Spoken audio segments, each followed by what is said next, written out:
मैंने बहुत अजीब सा पौधा देखा जिसको छूते ही वो मुरझा जाता है। So hey family, Radhe Radhe, welcome to Sonam family mini blog. तो मैं अपनी पासबुक ढूंढ रही थी, मुझे जाना था बैंक।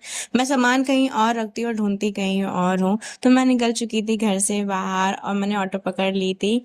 यहाँ पे मैं बैंक में आके ना, मुझे सबसे ज्यादा वेट करना बहुत ज्यादा बुरा लगता है। काम वाम करके मैं अपने घर की तरफ आ गई थी और बादल देखो इतने ज्यादा चढ़े हुए थे। बरसात तो होगी। घर आके फटाफट मैंने मुंह धोया, मेरे दाने बहुत ज्यादा निकल रहे हैं। फटाफट खाना खाया और इन भाई साहब को देखो पता नहीं क्या कर रहे थे। फिर उसके बाद मैं अपना नेल सेट करने लगी थी। मौसम बहुत ज्यादा अच्छा हो रहा था। फिर मैं चली गई थी सोने। सो के उठी, पता है मेरा पेट बहुत ज्यादा दर्द हो रहा था। पेट नहीं, पेट के जो नर्व होते हैं ना, वो बहुत ज्यादा दर्द दे रहे थे। फिर पापा ने बैठा के खाना खिलाया। फिर मैं, पापा, मम्मी हम लोग निकल चुके थे नर्सरी के लिए, क्योंकि नर्सरी से हम लोग को लाना थे पेड़। और यहाँ पे इन भाई साहब को देखो कितने आराम से सो रहे हैं। और ये भी मिल गए थे हमें रास्ते में।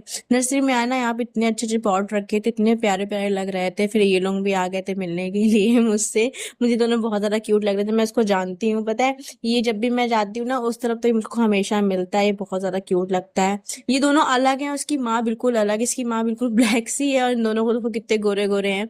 फिर उसके बाद हम लोग यहाँ पे पेड़ पौधे पसंद कर रहे थे कि कौन से ले जाने हैं कौन से नहीं। इस नर्सरी में बहुत कम पेड़ थे, तो हम लोग दूसरी नर्सरी में चले गए थे।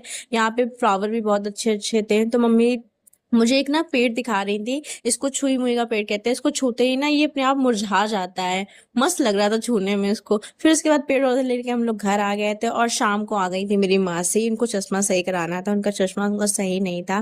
फिर मैं, मासी, मौसा और पापा, हम चारों निकल चुके थे बाइक से। यहाँ पे अंकल ना मौसी को समझा रहे थे कि आपका चश्मा बहुत सही है, आप मत बदलो। बट मौसी को नहीं अच्छा लग रहा था। फिर हम लोग रास्ते में ली चाउमीन। घर आके मम्मी ने सबको हिसाब से चाउमीन दी, किसी को कम ज्यादा ना हो। चाउमीन वाउमीन खा के हम लोग बैठ गए थे और मासी जाने के लिए निकलने वाली थी अपने घर की तरफ। मैं उनके वीडियो बना रही थी तो वो बार बार छुप रही थी। और मम्मी देखो अपना ही टेस्ट कर रही हैं। सो मिलते हैं आपसे नेक्स्ट ब्लॉग में। तब की टाटा बाय, राधे राधे।